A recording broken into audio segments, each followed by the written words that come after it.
नमस्कार, आप देख रहे हैं खोज खबर और हम इस समय एक डिबेट पर बैठे हैं। डिबेट कहें तो चर्चा है और चाय पर भी चर्चा हो रही है इस समय। तो हमारे साथ चर्चा में बैठे हैं शौकत कुरैशी जी, जो कि समाज सेवी हैं। उनसे हम बातचीत करेंगे और जानने की कोशिश करेंगे जिस तरीके से माहौल बनाया जा रहा है कि मुस्लिम धर्म में कुछ चीज़ों को किस तरीके से पेश किया जाता है कुछ लोग द्वारा। हम उन पर चर्चा करेंगे, जैसे कि गाय को लेकर के कुछ चीज़ें बताई जाती हैं, महिलाओं को लेकर के जो बातें बताई जाती हैं उसके ऊपर भी हम चर्चा करेंगे। तो शौकत कुरैशी जी, आपका हमारे चैनल पे तो पहले स्वागत है। मैम शौकत कुरैशी जी, मेरा पहला क्वेश्चन है आपसे कि जिस तरीके से आजकल आप माहौल देख रहे हैं कि गाय कई जगहों पर जो है उसको बंधित कर दिया है, उसको वर्जित कर दिया गया है, तो ये कहना है कि गाय जो है उसका मांस खाना जो है अब अपराध की श्रेणी में आ रहा है। तो आप इसे किस नज़रिए से देखते हैं, क्योंकि आप एक मुस्लिम धर्म से आते हैं, तो किस नज़रिए से देखते हैं? तो आप कहाँ तक इसे सही मानते हैं और कहाँ तक गलत मानते हैं? मैम, हम प्रॉफिट मोहम्मद को मानते हैं, हम उन्हीं के मानने वाले हैं। हमारे नबी पाक सल्लल्लाहु अलैहि वसल्लम ने फरमाया कि गाय का मांस खाना नुकसान देता है और गाय का दूध पीना फ़ायदेमंद है, घी खाना फ़ायदेमंद है, मांस खाना नुकसान देगा। जिसे नुकसान देना हमारे नबी ने बता दिया, जिन पे हम ईमान लाए हुए, जिनके हम मानने वाले हैं। तो मैम, अगर और दूसरी बात कि हमारे नबी पाक सल्लल्लाहु अलैहि वसल्लम ने फरमाया कि भाई जिस देश में तुम रहते हो उस देश का कानून मानना मुसलमानों के लिए चाहिए। हम इस देश के वासी हैं, इस देश में रहने वाले हैं, हमारा देश हिंदुस्तान वतन है, हमारा देश है। तो जो हमारे देश का कानून कहेगा वो हम लोगों को मानना पड़ेगा जी। चाय पीजिए साहब। और फिर लोग कहते हैं कि भाई ये हम पे जुल्म है, हम पे कोई जुल्म नहीं है। हमारे भाई इसको पूछते हैं, हमारे भाई, ये भाई, कुछ भाई, हमारे बहुत से भाई ऐसे हैं कि जो माता मानते हैं, तो उनके दिल पे ठेस लगाना ही हमारा मजहब नहीं कहता। जी जी। ना हम किसी को सताना। मतलब आपके, अगर हम मुस्लिम धर्म के अनुसार माने तो ये ठीक भी नहीं है, समाज गलत है ये। देखो, जो हमारा देश ये है, हिंदुस्तान है, यहाँ प्रतिबंध सरकार ने लगा रखा है, तो हमें इसे मानना पड़ेगा। हमारी शरीयत कहती है इस चीज़ को, हमारे नबी पाक सल्लल्लाहु अलैहि वसल्लम ने फरमाया। हम कुछ लोग ऐसा करते हैं कि भाई नबी को मानते भी हैं, नबी के नाम पे वो जो हल्ला भी मचाते हैं। लेकिन आपने कई जगह ऐसा देखा होगा कि इसी चीज़ को लेकर के, गौ मांस को लेकर के कई बार क्या होता है, मॉब लिंचिंग हो जाती है। वो तो देखो, एक आदमी की मानसिकता है खुद की। आदमी दूसरा क्या सोचता है, किसी को क्या सोचता है। अन्य हमारे यहाँ तो हमारे नबी पाक सल्लल्लाहु अलैहि वसल्लम ने फरमाया कि एक इंसान का मर्डर करना, इंसान का कत्ल करना, पूरी इंसानियत का कत्ल करना है। और किसी का दिल दुखाना, ये बताया कि भाई हमारे नबी ने कि किसी इंसान का दिल ना दुखाए, काबे शरीफ को जाके ढाते, क्योंकि दिल तो अल्लाह का बनाया हुआ है और काबा शरीफ एक इंसान के हाथ का बनाया हुआ है, जिसकी तामीर दोबारा हो सकती है। दिल की तामीर नहीं होगी। किसी का दिल ना दुखाए, भाईचारे से रहे देश के अंदर, और भाईचारा ही हमारी शरीयत सिखाती है हमें। ये लोग पता ना कौन से लोग हैं, पता नहीं क्या चाहते हैं। ये देश में सिर्फ अपनी बह बना। आप कहना चाहते हैं कि कुछ लोग द्वारा जो है ये एक नेगेटिव माहौल बनाया जा रहा है, लोगों को लड़वाया जा रहा है आपस में, ये कहना चाह रहे हैं आप? जी मैम जी, ये जो भरम फैलाया जा रहा है कि भाई हम पे ये जुल्म हो रहा है गाय के लिए। भाई, जब हमारे नबी पाक सल्लल्लाहु अलैहि वसल्लम ने खुल के कह दिया कि भाई इसका दूध पियो, इसका घी खाओ, इसका फ़ायदेमंद है, मांस इसका नुकसान देगा, तो उन्होंने कुछ सोच के तो क्या होगा। बाकी हम सारी चीज़ें उनकी याद करा देते हैं लोगों को भी कि ये चीज़ क्या है, ये भी चीज़ तो बताएं। हमने जो अपने बड़ों से सुना है, हम ईमान जो लाए हुए अपने आलिमों पर लेकर आए हुए, अपने नातून नबी को देखें, उनकी हदीसें, उनकी किताबें हमने सुनी हैं, पढ़ी हैं, उसी चीज़ को हम बता रहे हैं। अच्छा शौकत जी, एक चीज़ और पूछना चाहूँगी। कई लोगों द्वारा, कुछ लोगों द्वारा ये भी बताया जाता है कि औरत जो है एक भोग की वस्तु है, तो इसको आप किस नज़रिए से देखते हैं? किस तरीके की मानसिकता है उनके अंदर? उनकी मानसिकता बहुत गलत है, उनकी सोच बहुत ज़्यादा गलत है। औरत जो है, औरत एक खुद का ही, एक इंसान का खुद का ही शरीर, अपने शरीर का हिस्सा है।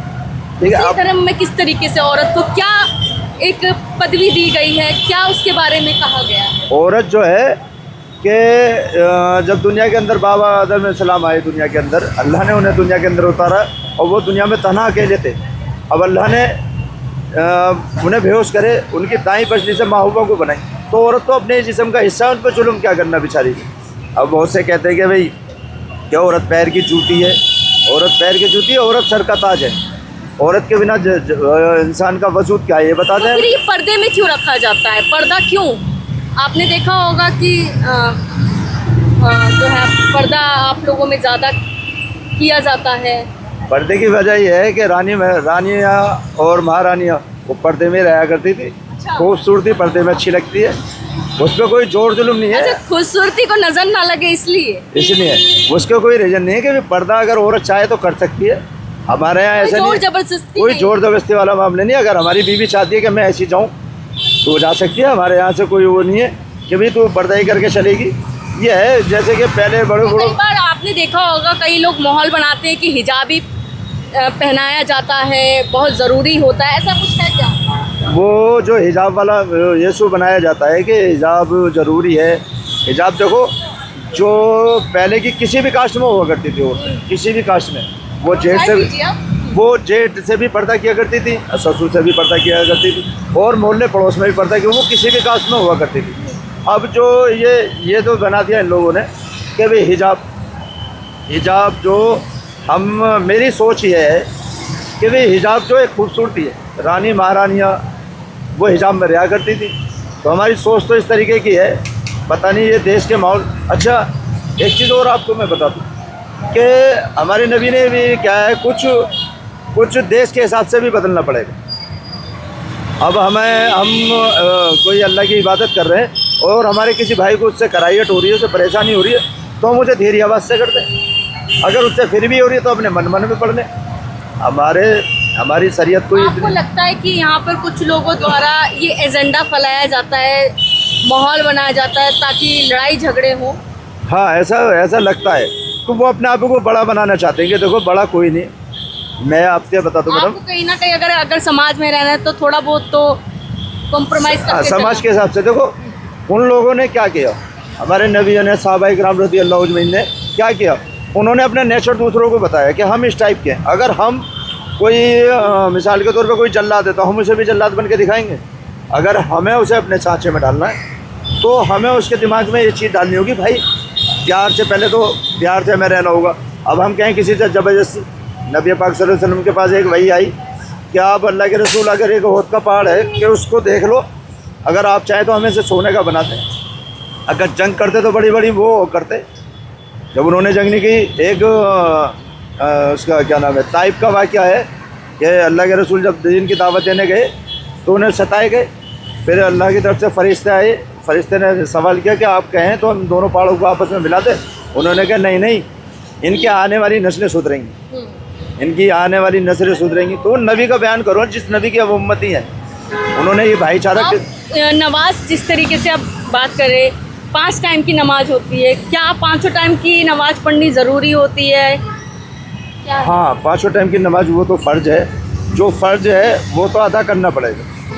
अब नमाज का मतलब ये नहीं होता कि हम किसी का दिल दुखा के जाएँ भी, जैसे भाग रहे हैं कहीं से, दौड़ लगा रहे हैं, नमाज का टाइम हो रहा है और किसी को फेंक गए हम, ये भी तरीका गलत है ना। हमें नमाज के लिए जाना, अपने टाइम से पहुँचो, जो भगना ना पड़े हमें।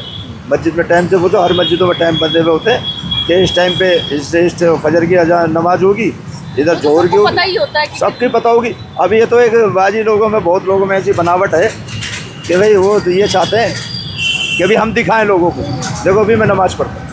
दिखाने की इबादत तो पसंद ही नहीं है अल्लाह को। अच्छा शौकत कुरैशी जी, मैं एक चीज़ और पूछना चाहूँगी। जिस तरीके से ये भी फैलाया जाता है कि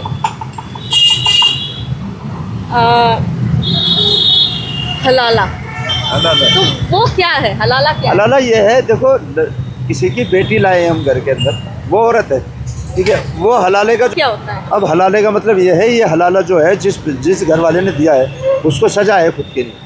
ये देख, ऊपर वाले ने ये दिखाया उसको कि तेरी बीवी और तेरे सामने किसी और के साथ रहे, 1 रात रहे या 2 रात रहे, ये उसके लिए सजा है। ये कोई इतना बड़ा इशू नहीं है कि भाई इसे कोई खुशी से करे।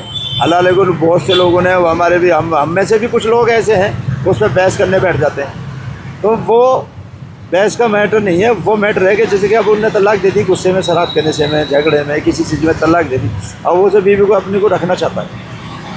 तो दोनों परिवारों में उसमें से मशवरा होगा, मशवरा होने के बाद वो राजीनामा होगा, फिर मैम वो दूसरे के साथ जाएगी। वो उस पति के लिए सज़ा है कि देख, तू औरत को खिलवाड़ समझता था, कि ताकि औरों को इबरत हासिल हो चीज़ से कि औरत खिलवाड़ नहीं, औरत खेलने की चीज़ है। औरत एक ऊपर वाले ने तेरा जीवन साथी बना के दिया है। औरत एक अगर आदमी शादीशुदा ना हो और उम्र हो जाए तो उसका वजूद ख़त्म होना शुरू हो जाता है अगर औरत का साथ ना हो। तो औरत तो ऊपर वाले ने बहुत अच्छी चीज़ बनाई है। अरे खिलौना कह, औरत को खिलौना कहने वालों, तुम्हारे बिना औरत का वजूद नहीं है, औरत ही तो तुम्हारी माँ है। अच्छा शौकत कुरैशी जी, आज मैं इतने दिनों बाद एक औरत की इतनी सारी प्रशंसा सुन रही हूँ आपके मुंह से। ये पूछना चाहूँगी कि अगर एक स्थान पे माँ हो और एक स्थान पर बीवी हो तो इसका क्या पहले किसको प्रेफरेंस दिया जाएगा? पहले माँ को होता है। देखो, माँ ने वो हमें पैदा करने में कितने दर्द उठाए, 9 महीने पेट में। 9 महीनों ने पेट में रखा, फिर हमें पाला पोसा किसी हाथ से। और बीवी इतनी तेज आ जाती है, कहती कि भी से रखनी, तो वो उस तरीके से मैनेज करके चले, वो बीवी को भी समझाए और माँ को भी समझाए, माँ के तरीके से माँ को समझाए, बीवी के तरीके को तो बीवी को समझाए। आजकल आपने देखा होगा ज़्यादातर जो है आश्रम में, आपने देखा होगा कि अच्छा, मैं एक चीज़ आपकी बात का हटकर एक चीज़ और कहता हूँ कि उस माँ को भी ये सोचनी चाहिए भी किसी की बेटी है। अगर वो जैसे कि हमारी बेटी, हमारी बहन हमारा हमसे जिद करती है किसी चीज़ की, हो सके घर में ऐसा होता है कि बहुत से लोग इस चीज़ को नहीं बोल पाते कि वो चाहती है मैं सोना, जैसे वो चाहती है सोना। हमारी बहन बेटी नहीं सोती क्या, हमारी बेटी वो नहीं सोती क्या बिना टाइम के, कभी भी उसकी नींद आ गई, मूड कर जाए, सो गया, तो सास को भी ये सोचना चाहिए कि भी ये भी मेरी बेटी है। अगर वो जय मैं करेगी कि ये कहेगी भाई ये तेरी बहू ऐसी आ गई और वैसी आ गई, वो भी बेटी की तरह समझे। मैं उन सासों से भी कहना चाहता हूँ, माँ स्वीकार करना चाहिए कि मेरी सास नहीं मेरी माँ है, या और माँ बहू को भी बेटी की तरह सोचती, रखना। उसके घर में कलेश नहीं होगी। अब माँ ये सोचती कि भाई ये बहू है, किसी की बेटी नहीं है। अब अपनी अब भाई तुम इसे बहू कह रही हो तो अपनी बेटी में भी तो झलक दे दो कि ये भी तो बेटी है किसी की। अच्छा, वो घर उसका तो अभी यही हो गया, जब शादी होकर आई है, घर तो घर परिवार अब उसका यही होगा। बेचारी वो भूखी रहेगी, प्यासी रहेगी तो वो यही, ठीक है। तो वो सासें भी ना करें, कृपया करके मेरी उनसे गुजारिश है कि उन पर रहम करें। अरे वो उससे वहाँ से बोलें, खेलें कूदें उसके साथ, वो भी ऐसी करेगी फिर अपनी माँ को, अपने पियरियों को, अपने मैके को क्यों याद करेगी। अच्छा, लास्ट में मैं एक चीज़ और आपसे पूछना चाहूँगी, और एक आप शायरी बहुत बोलते हैं, मैंने देखा है, तो एक शायरी, एक अच्छी सी आप क्या संदेश, एक शायरी सुनना चाहूँगी समाज के लिए जो अच्छे उसमें। बहुत करीब से देखा इस जालिम ज़माने को, दिल नहीं करता किसी से दिल लगाने को, कभी बुलबुलें नाज क्या करती थी, चमन पर राज देख के रोती हैं इस वीराने को। एक शेर और कहूँगा कि किसी शायर ने कहा है कि कर खुद को इतना बुलंद के खुदा पूछे बंदे तेरी रजा क्या है। आदमी खुद सोचे अपने आप है, हम दूसरों को उंगलियाँ उठाते थे, पहले अपने आप को सुधारें। मेरी देश से यही गुजारिश है कि पहले अपने आप को सुधारें, फिर दूसरे पे सोचें। थैंक यू हमसे बातचीत करने के लिए शौकत कुरैशी जी। तो ये थे हमारे साथ समाज सेवी शौकत कुरैशी जी, जिन्होंने हमें बहुत सारी जानकारी दी। आप कमेंट बॉक्स में बता सकते हैं कि आपको कैसी लगी इनकी जानकारी। धन्यवाद।